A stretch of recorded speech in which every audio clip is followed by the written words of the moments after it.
Most welcome दोस्तों, कैसे हैं आप लोग। तो चलिए अपनी तैयारी को अंतिम धार देते हुए देखते हैं संविधान के टॉप 100 आर्टिकल्स। ठीक है, और ये क्विकली रिवीजन पर्सपेक्टिव से बनाया गया सेशन है, तो जल्दी जल्दी से आप जवाब दीजिएगा। ठीक है, और इसमें आपको आंसर भले ही दिखे लेकिन आपको कमेंट सेक्शन में बताते रहना है, जिससे ये पता चले कि हाँ आपने ईमानदारी से अटेंड किया है।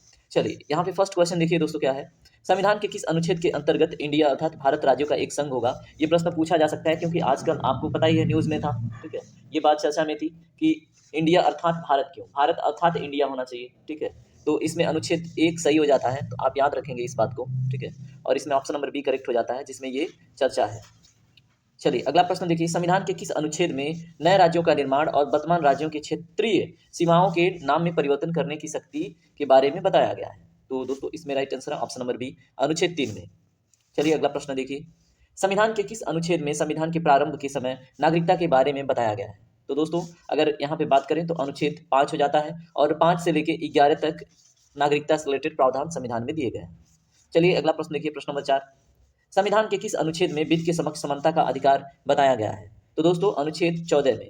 ठीक है, बाकी अनुच्छेद 12 में बताइए, इसमें राज्य की परिभाषा की बात है। अनुच्छेद 13 में क्या है बताइए, अनुच्छादन का सिद्धांत है। ठीक है, अनुच्छादन का सिद्धांत मतलब अगर कोई भी नियम कानून या फिर कोई भी अमेंडमेंट ऐसा होता है जो मौलिक अधिकारों को सीमित करे तो उसका प्रभाव खत्म हो जाता है। इस बात का जो चर्चा है अनुच्छेद 13 में है। अनुच्छेद 15 में आपको 5 आधार पर कोई आपके साथ भेदभाव नहीं कर सकता, जैसे जन्म के आधार पर, जात के आधार पर, वंश के आधार पर, ठीक है, स्थान के आधार पर। और एक मैं आपके ऊपर छोड़ता हूँ, वो बताइए वो कि कौन सा आधार है। ठीक है, तो चलिए अगला प्रश्न देखिए, प्रश्न नंबर 5, संविधान के किस अनुच्छेद में धर्म, मूल, वंश, जाति, लिंग या जन्म स्थान के आधार पर भेदभाव का प्रतिषेध किया गया है। तो दोस्तों बताइए, अभी थोड़ी देर पहले ही हमने आपको बताया, इसमें अनुच्छेद 15 है। ठीक है, धर्म, मूल, वंश, जाति, लिंग, और आपको जवाब देना था लिंग। ठीक है, तो अनुच्छेद 15 इसमें सही जवाब है। चलिए अगला प्रश्न देखते हैं, संविधान के किस अनुच्छेद में लोक नियोजन के अवसर की समता के बारे में बताया गया है। तो दोस्तों लोक नियोजन की समता बोले तो बताइए, जॉब अपॉर्चुनिटी में आपके साथ भेदभाव नहीं किया जाएगा। इस बात का चर्चा आपको अनुच्छेद 16 में मिलता है। चलिए अगला प्रश्न देखते हैं, संविधान के किस अनुच्छेद में अस्पृश्यता का अंत दिखाया गया है।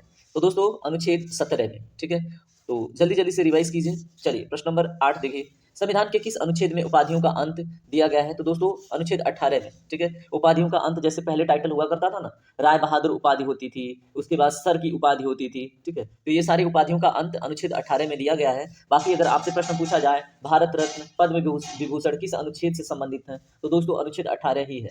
ठीक है, चलिए प्रश्न नंबर 9 देखें, संविधान के किस अनुच्छेद में प्रेस की स्वतंत्रता का चर्चा मिलता है। तो जवाब देने से पहले आपको जवाब मिल जा रहा है, अनुच्छेद 19 का ए। ठीक है, जिसमें प्रेस की स्वतंत्रता की बात होती है।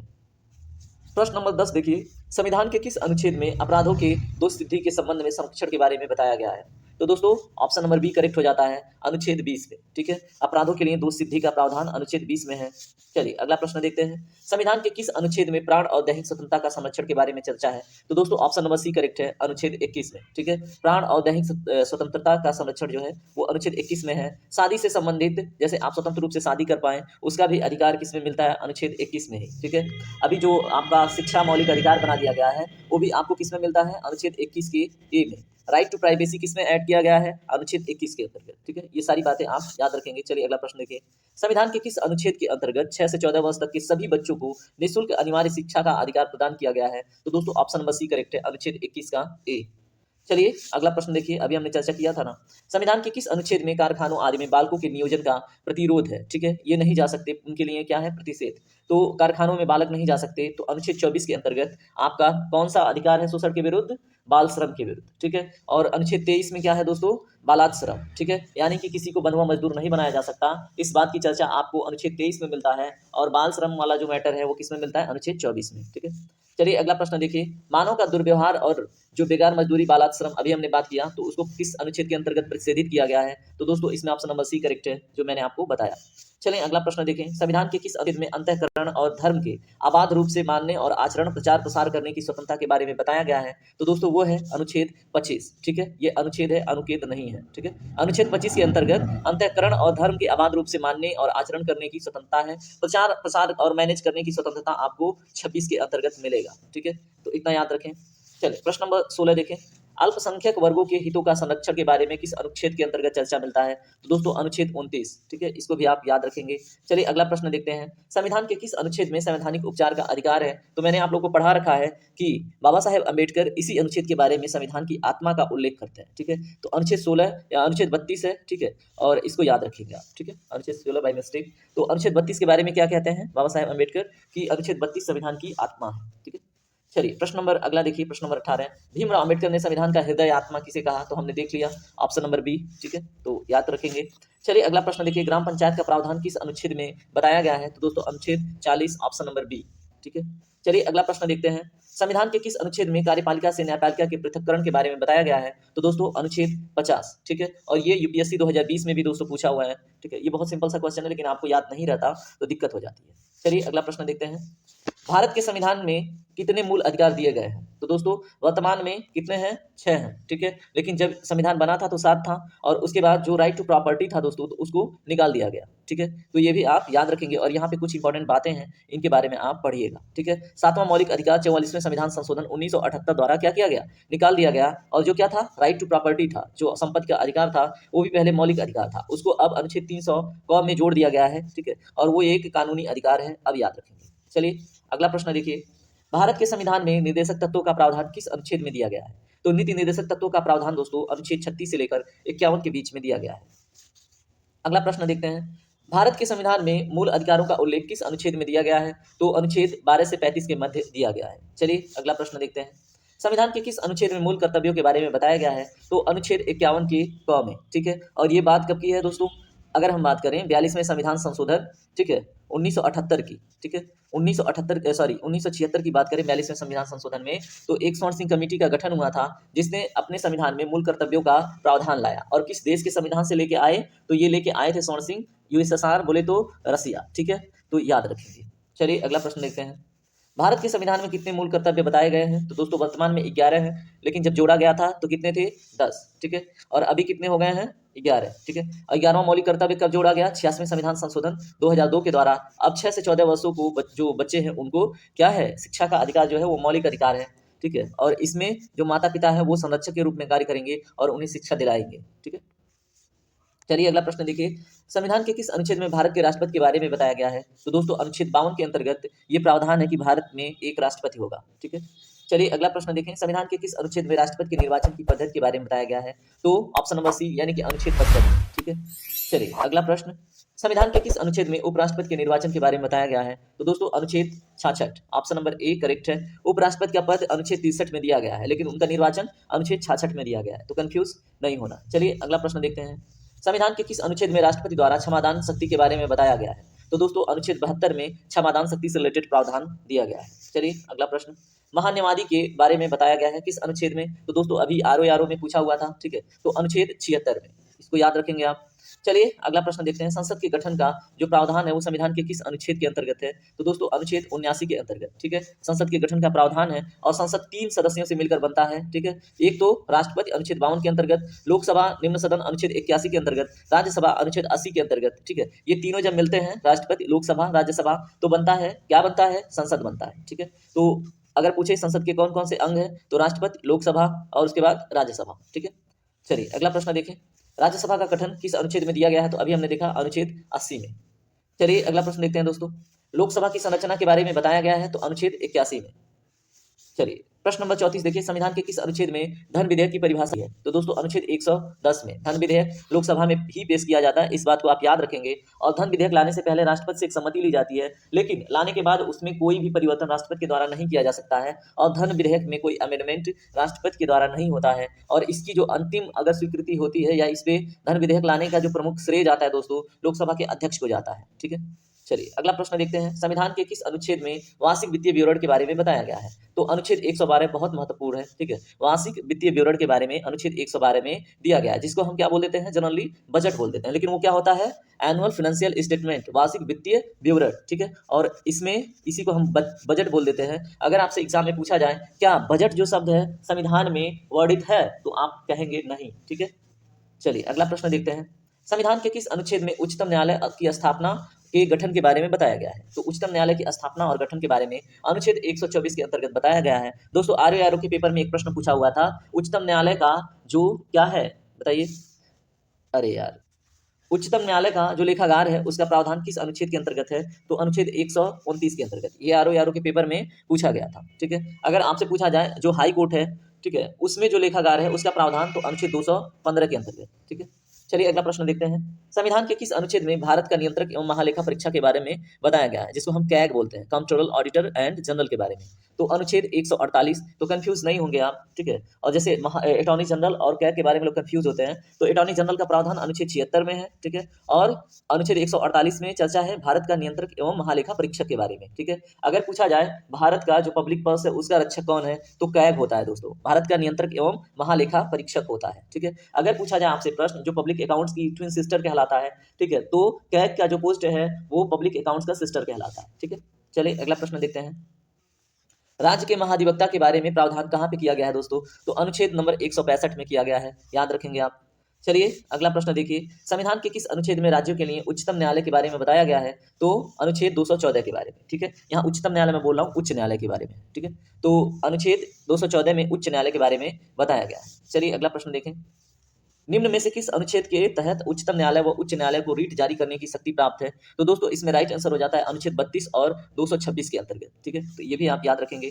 चलिए अगला प्रश्न देखें, संविधान के किस अनुच्छेद में दिल्ली के संबंध में विशेष उपबंध है, तो अनुच्छेद 239 के क में, ठीक है। ये याद रखिएगा, दिल्ली के संबंध में, ठीक है, एक विशेष उपबंध है, और जो एनसीआर वाला राइट है और जो कैपिटल की उपाधि है, ठीक है, वो 239 के क में वर्णित है। चलिए अगला प्रश्न देखते हैं, संविधान के किस अनुच्छेद में वित्त आयोग के बारे में बताया गया है, तो अनुच्छेद 280, याद रखेंगे आप, 280। चलिए अगला प्रश्न देखिए, अखिल भारतीय सेवाएं, ठीक है, जो ऑल इंडिया सर्विसेज होती हैं उनके बारे में वर्णन आपको किस अनुच्छेद के अंतर्गत मिलता है दोस्तों, तो अनुच्छेद 312 के अंतर्गत, ठीक है। तो याद रखेंगे। चलिए, संविधान के किस अनुच्छेद में संघ और राज्यों के लोक सेवा आयोग के बारे में बताया गया है, तो राज्यों और किसके लिए, जो संघ है उसके लिए अनुच्छेद 315 के अंतर्गत किसके बारे में है, लोक सेवा आयोग के बारे में, ठीक है। तो यूपीएससी हुआ, स्टेट पीसीएस हुआ, उसका जो वर्णन है अनुच्छेद 315 के अंतर्गत मिलेगा। चलिए अगला प्रश्न देखिए, राष्ट्रीय पिछड़ा वर्ग आयोग का गठन किसके बारे में बताया गया, ठीक है, किस अनुच्छेद के अंतर्गत, तो आज ही मैंने बताया, तो ऑप्शन नंबर बी करेक्ट है, अनुच्छेद 340 के अंतर्गत, ठीक है। अगला प्रश्न देखिए, संविधान के किस अनुच्छेद में वित्तीय आपातकाल की घोषणा के बारे में प्रावधान है, तो अनुच्छेद 360, बहुत बार बता चुका हूँ। चलिए अगला प्रश्न देखिए, संविधान में संशोधन करने की शक्ति और प्रक्रिया के बारे में किस अनुच्छेद में वर्णन मिलता है, तो अनुच्छेद 368 में, ठीक है। चलिए दोस्तों आगे बढ़ते हैं, अगला क्वेश्चन देखते हैं, राष्ट्रीय आपातकाल का प्रावधान दिया गया है, तो राष्ट्रीय आपातकाल का प्रावधान दोस्तों अनुच्छेद 352 के अंतर्गत दिया गया है, ठीक है। तो याद रखिएगा, उसको राष्ट्रपति शासन के बारे में कहते हैं, ठीक है। अगर अगर बात करें राष्ट्रपति शासन, तो वो आपके अनुच्छेद 356 में है, और वित्तीय आपात की बात करें तो 360 में है, ठीक है। और 352 में क्या है दोस्तों, राष्ट्रीय आपातकाल। तो यहाँ पे थोड़ा सा कंफ्यूजन हो सकता है, तो याद रखिएगा, 352 बोले तो सबसे पहले आया, तो सबसे पहले देश रखेंगे, दूसरे पे आपका कौन सा आता है, राज्य, तो राज्यों में जो शासन लगता है वो राष्ट्रपति के निर्देशानुसार लगता है, इसलिए उसको राष्ट्रपति शासन भी बोलते हैं। उसके बाद अनुच्छेद 360 में वित्तीय आपातकाल का प्रावधान है, जो अभी तक एक बार भी नहीं लगा है। चलिए अगला प्रश्न देखिए, भारतीय संविधान में कुल कितनी अनुसूचियां हैं, तो दोस्तों वर्तमान में 12 अनुसूचियां हैं, ठीक है। तो ये याद रखेंगे आप। और फर्स्ट संविधान संशोधन 1951 में 9वीं अनुसूची जोड़ी गई थी, 92वें संविधान संशोधन 1985 में 10वीं अनुसूची जोड़ी गई थी, 73वें संविधान संशोधन 1992 में 11वीं अनुसूची जोड़ी गई थी, ठीक है। तो 11वीं अनुसूची में कौन सा किसका प्रावधान है दोस्तों, तो बताइए 1992 में क्या जोड़ा गया था, बताइए। तो जो आपका लोकल गवर्नमेंट है उससे रिलेटेड जो प्रोविजंस हैं, ठीक है, शहरी और ग्रामीण क्षेत्रों के लिए उसके प्रावधान जोड़े गए थे, ठीक है। और 11 में जोड़ा गया था आपका ग्रामीण, और 12 में कौन सा जोड़ा गया था दोस्तों, 74वें संविधान संशोधन में शहरी है, ठीक है। तो कौन कौन से विषय पे शहर वाले काम करेंगे, ठीक है, और कौन कौन सा विषय होगा वो बात आपको अनुसूची 12 में मिलता है, ठीक है। उसके बाद मूल संविधान में अनुसूचियां कितनी थी, हमने बात किया 8, वर्तमान में कितनी हो गई हैं, 11। चलिए प्रश्न नंबर 50 देखिए, भारत के संविधान में कुल कितने भाग दिए गए हैं, तो ऑप्शन नंबर सी करेक्ट है, 22 भाग, ठीक है। बाकी उसमें खंड खंड तोड़ेंगे तो 25 हो चुका है। चलिए, संविधान के किस अनुसूची में राजभाषाओं का प्रावधान दिया गया है, तो संविधान के अनुसूची 8 में राजभाषाओं का प्रावधान दिया गया है, अभी वर्तमान में 22 भाषाएं हैं, ठीक है। चलिए आगे देखते हैं, भारतीय संविधान के किस भाग में पंचायती राज व्यवस्था का वर्णन मिलता है, तो दोस्तों भाग 9 में, ठीक है, पंचायती राज व्यवस्था का वर्णन मिलता है। चलें अगला प्रश्न देखें, 10वीं अनुसूची किससे संबंधित है दोस्तों, तो राइट आंसर है दल बदल कानून से, ठीक है, 1985 में आया था। चलिए अगला प्रश्न देखिए, संविधान का कौन सा अनुच्छेद राष्ट्रपति को अध्यादेश जारी करने की शक्ति देता है? तो दोस्तों अनुच्छेद 123, ठीक है, ये भी याद रखेंगे। अनुच्छेद 123 के अंतर्गत राष्ट्रपति को अध्यादेश जारी करने की शक्ति प्राप्त है। चलिए, राष्ट्रपति सर्वोच्च न्यायालय के संबंध में संविधान किस अनुच्छेद के अंतर्गत परामर्श मांग सकता है? ठीक है, मांग सकता है, यहाँ पे ये मिस्टेक है। ठीक है, तो राष्ट्रपति सर्वोच्च न्यायालय से संविधान के किसी अनुच्छेद के अंतर्गत, यहाँ पे पूछ रहा है किस अनुच्छेद के अंतर्गत परामर्श मांग सकता है। ठीक है, तो अनुच्छेद 143 के अंतर्गत राष्ट्रपति सर्वोच्च न्यायालय से क्या मांग सकता है? कोई किसी विषय पे सलाह, लेकिन उसके लिए जो सर्वोच्च न्यायालय के मुख्य न्यायाधीश होते हैं वो बाध्य नहीं होंगे। चलिए अगला क्वेश्चन देखिए, संपत्ति का अधिकार संवैधानिक अधिकार है यह बताया गया है। ठीक है, तो ये दोस्तों संवैधानिक अधिकार नहीं है, एक वैधानिक अधिकार है, और इस बात का चर्चा मिलता है अनुच्छेद 300 क में या तो 300A में। चलिए अगला प्रश्न देखें, संपत्ति के संविधान के किस अनुच्छेद में मंत्रिमंडल शब्द का प्रयोग हुआ है? तो दोस्तों अनुच्छेद 352 में। चलिए अगला देखें, संविधान के किस अनुच्छेद में अनुसूचित जातियों व अनुसूचित जनजातियों के लिए लोकसभा तथा राज्य विधानसभा में आरक्षण का प्रावधान दिया गया है? तो दोस्तों इसमें अनुच्छेद 332 के अंतर्गत, तो ये भी आप याद रखेंगे। ठीक है, चलिए अगला क्वेश्चन देखते हैं, राज्य पुनर्गठन अधिनियम कब पारित किया गया था? तो राज्य पुनर्गठन अधिनियम ये 1956 ईस्वी में पारित किया गया था। ठीक है, और इसके बारे में यहाँ पे कुछ बातें हैं, देख लीजिएगा। 1953 में 3 सदस्य थे, ठीक है, राज्य पुनर्गठन अधिनियम में, और ये किसके आधार पर गठित हुआ था? भाषा के आधार पर। ठीक है, और ये जो आयोग था, अगर अन्य आयोग की बात करें, उसके पहले भी आपका 2-3 आयोग गठित हुआ था, लेकिन फजल अली कमीशन जब आया और उसमें HN कुंजरू, ठीक है, उसके बाद KM पडिक्कर, फजल अली, ये तीनों मिलके, ठीक है, क्या किए थे? एक तरह से राज्य पुनर्गठन के लिए एक कमेटी बनाए थे जो सफल रहा। ठीक है, और इसमें एक अभी याद नहीं आ रहा है, मैं बताता हूँ। एक लोग आमरण अनशन पे गए थे, हाँ, श्री रामा पोट्टालू, श्री रामा पोट्टालू कोई तो नाम है। ठीक है, वो भाषा के आधार पर अलग राज्य की मांग के चक्कर में आमरण अनशन पे गए थे और उनकी मृत्यु हो गई थी। ठीक है, चलिए अगला प्रश्न देखिए, भाषाई आधार पर बनने वाला प्रथम राज्य कौन सा था? तो दोस्तों ऑप्शन नंबर सी करेक्ट है, आंध्र प्रदेश। तो याद रखेंगे आप। सिक्किम भारत का 22वां राज्य किस संविधान संशोधन के अंतर्गत बना? तो 36वें संविधान संशोधन के अंतर्गत, याद रखेंगे। ठीक है, वर्ष बताएंगे आप, 1975 था या 76 था या 74 था? तो जल्दी से बताइए कमेंट सेक्शन में। चलिए अगला प्रश्न देखिए, भारतीय संविधान में नागरिकता के प्रावधान कब लागू हुए? तो दोस्तों भारतीय संविधान में नागरिकता के प्रावधान 1950 में लागू हुए, याद रखेंगे आप। चलिए अगला प्रश्न देखें, एकल नागरिकता की अवधारणा किस देश से अपनाई गई है? तो इंग्लैंड से। चलिए अगला प्रश्न, भारतीय संविधान के अंतर्गत मूल अधिकारों का संरक्षक किसे कहा जाता है? तो न्यायपालिका को। ये बहुत इंपॉर्टेंट क्वेश्चन है, याद रखिएगा। अगला प्रश्न देखें, 44वें संविधान संशोधन विधेयक द्वारा किस मौलिक अधिकार के सामान्य वैधानिक अधिकार बना दिया गया है? तो संपत्ति का अधिकार जो था ये मौलिक अधिकार था, अब इसको सामान्य वैधानिक अधिकार बना दिया गया है। इस बात की चर्चा हम कब से कर रहे हैं। ठीक है, चलिए अगला प्रश्न देखें, किस वाद ने मौलिक अधिकारों में संविधान संशोधन का अधिकार दिया है? तो किस वाद ने मौलिक अधिकारों में संशोधन का अधिकार दिया है? केशवानंद भारतीवाद। ठीक है, चलिए अगला प्रश्न देखें, भारत के किस राज्य में समान नागरिक संहिता लागू है? तो दोस्तों गोवा में। ठीक है, अब आप अनुच्छेद बताइए के अंतर्गत समान नागरिक संहिता या यूनिफॉर्म सिविल कोड का प्रावधान है। चलिए ऑप्शन दे देता हूं, अनुच्छेद 44, 45, 40, 46। चलिए अगला प्रश्न देखें दोस्तों, निम्नलिखित में से कौन सा एक मौलिक कर्तव्य नहीं है? तो दोस्तों इसमें धर्मनिरपेक्षता का पालन करना एक मौलिक कर्तव्य नहीं है। बाकी संविधान का पालन करना, देश की एकता और अखंडता का रक्षा करना, सार्वजनिक संपत्ति की सुरक्षा रखना, ठीक है, ये क्या है? मौलिक कर्तव्य है। चलिए अगला प्रश्न देखें, भारतीय संसद में शामिल है? तो दोस्तों अभी हमने बात किया था, लोकसभा, राज्यसभा और राष्ट्रपति तीनों आते हैं। चलिए अगला प्रश्न, संविधान के किस अनुच्छेद में सदनों की संयुक्त बैठक का प्रावधान है? तो अनुच्छेद 108 में।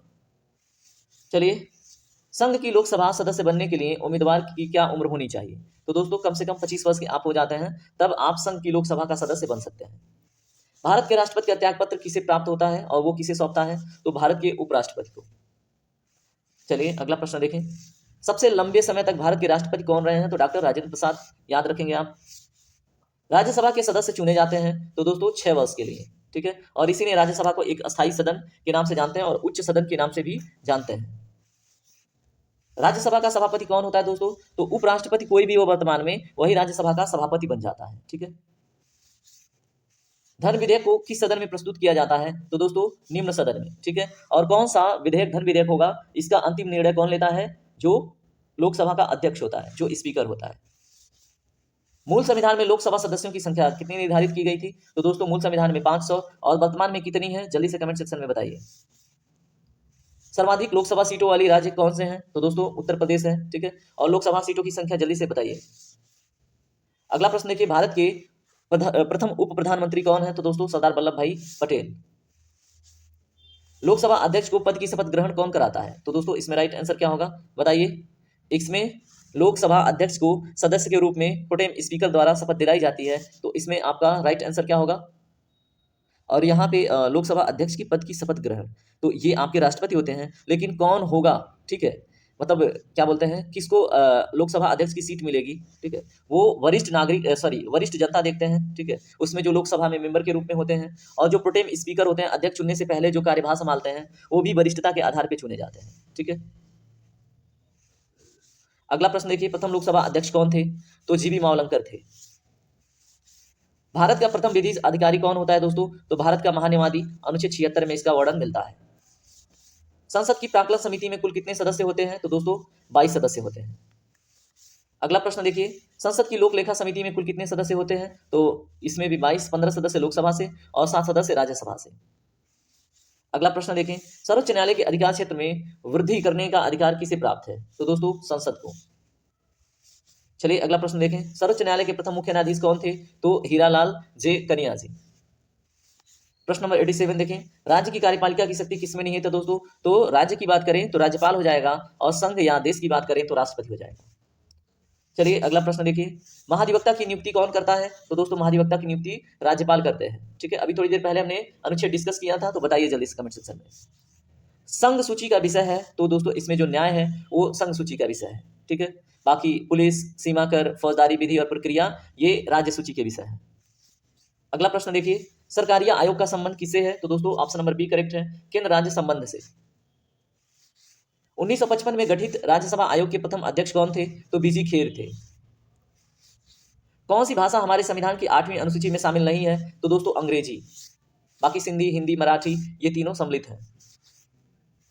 देश में पंचायती राज व्यवस्था का आरंभ की समिति की रिपोर्ट के आधार पर किया गया था, तो दोस्तों बलवंत राय मेहता के आदेश पे, ठीक है, या फिर इनके द्वारा गठित कमेटी के रिपोर्ट के आधार पर पंचायती राज व्यवस्था। चलिए अगला प्रश्न देखिए, अशोक मेहता समिति का संबंध किससे है, तो दोस्तों पंचायती राज व्यवस्था से। प्रस्तावना में भारत का क्या निहित है, तो दोस्तों मूल दर्शन। 26 नवंबर 1949 को अंगीकृत भारतीय संविधान की प्रस्तावना में कौन से शब्द सम्मिलित नहीं थे, तो दोस्तों ये तीनों नहीं सम्मिलित थे, ठीक है। समाजवादी, पंथ निरपेक्ष, अखंडता तीनों नहीं सम्मिलित था। इसको 42वें संविधान संशोधन 1976 के द्वारा जोड़ा गया था, इस बात की चर्चा हम कर चुके हैं। अगला प्रश्न देखिए, भारतीय संविधान की प्रस्तावना में कितनी स्वतंत्रताओं का उल्लेख किया गया है, तो दोस्तों विचार व अभिव्यक्ति की स्वतंत्रता, विश्वास की स्वतंत्रता, धर्म की स्वतंत्रता, उपासना की स्वतंत्रता, इन बातों पे चर्चा की गई है, यानी कि 5 काउंट कर लीजिए। विचार 1, अभिव्यक्ति 2 और उसके बाद विश्वास 3, धर्म 4 और उपासना 5, ठीक है। और कितने न्याय हैं, तो 3 न्याय हैं, ठीक है, आर्थिक, सामाजिक और राजनैतिक।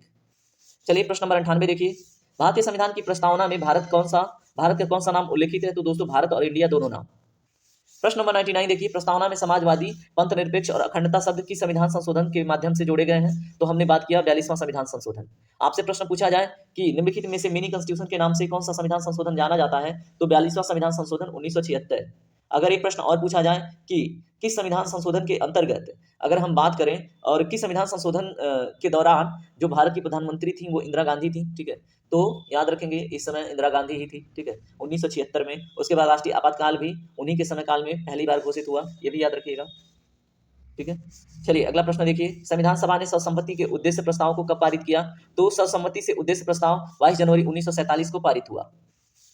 तो इस तरह से आपने संपूर्ण सेशन एंजॉय किया है। यहाँ पे कुछ इंपॉर्टेंट खंड दिए गए हैं, ठीक है। अगर बात करें भाग 1 से 4 तक, वो संघ और उसके राज्य क्षेत्र की बात करते हैं, ठीक है। भाग 1 में हम क्या देखते हैं, संघ और उसका राज्य क्षेत्र, अनुच्छेद 1 से 4 तक। भाग 2 में क्या देखते हैं, नागरिकता, जो अनुच्छेद 5 से 11 तक। भाग 3 में हम देखते हैं मौलिक अधिकार, अनुच्छेद 12 से 35 तक, ठीक है। उसके बाद भाग 4 में क्या देखते हैं, अनुच्छेद 36 से 51, जो राज्य के नीति निर्देशक तत्वों के बारे में बात करते हैं। भाग 4 ए में हम बात करते हैं मौलिक कर्तव्य के बारे में, तो अनुच्छेद 51 ए। और भाग 5 में देखते हैं दोस्तों 52 से 151 तक केंद्र सरकार के बारे में जो प्रावधान है, ठीक है। यहाँ पे आप क्या कह सकते हैं, संघ, ठीक है। तो भाग 6 में देखें तो अनुच्छेद 152 से 237, तो इसमें देखिए अगर आपको ना मोटा मोटी भी अनुच्छेद याद है कि 52 से 51 के बीच में, 151 के बीच में केंद्र सरकार है, तो ऑप्शन एलिमिनेट आप क्वेश्चन में कर सकते हैं, लेकिन इतना आपको जितना इस पेज पे दिया गया है वो आप कॉपी पे रफ करके प्रैक्टिस कर लीजिएगा, ठीक है। चलिए बाकी इसमें सारे जो महत्वपूर्ण भाग दिए गए हैं उसको मैंने ऐड कर रखा है, ठीक है। तो इसको आप एक बारी ध्यान से पढ़ेंगे तो क्वेश्चन नहीं छूटेगा, ठीक है। तो इसको आप एक बारी स्वयं पढ़िएगा रोक के, और यहाँ पे जो इंपॉर्टेंट सारे पार्ट्स हैं उसके बारे में चर्चा यहाँ पे कर दी गई है, ठीक है। उसके बाद जो आपकी 12 अनुसूचियाँ हैं उसके बारे में यहाँ पे आपको मिल जाएगा, तो आप थोड़ा सा वीडियो रोक के यहाँ पे ध्यान से पढ़िएगा, क्योंकि अभी मैं इसमें एक एक लाइन पढ़ूँ तो वो अच्छा नहीं लगता, ठीक है। बाकी ये सारी अनुसूचियों के बारे में आप पढ़ लेंगे, उसके बाद जो क्वेश्चन है वो देखिए। संविधान के किस अनुच्छेद में लोक नियोजन के विषय में अवसर की समता के बारे में बताया गया है? तो दोस्तों इसमें राइट आंसर क्या होगा? लोक नियोजन की क्या है? अवसर की समता अनुच्छेद हमने किस में देखा था? बताइए 16 में, ठीक है। उसके बाद अगला कारखानों बालकों के नियोजन का प्रतिरोध, ये भी हमने देखा था अनुच्छेद 24 में, ठीक है। तो आपने 100 क्वेश्चन एंजॉय किए, ठीक है, और आज का सेशन यहीं पे समाप्त होगा। बाकी आपको पता ही है फीडबैक देना होता है और ये जिम्मेदारी आप बखूबी निभाएंगे, तो एंजॉय कीजिए। अभी एक सेशन और आएगा, तब तक के लिए वेट कीजिए और इसको एंजॉय कीजिए। अब मैं आपसे रिक्वेस्ट करूंगा, अगर आपको वीडियो इन्फॉर्मेटिव लगती है, पसंद आती है, तो वीडियो को लाइक करें, चैनल को सब्सक्राइब करके हमसे ज़रूर जुड़ें। Thank you very much.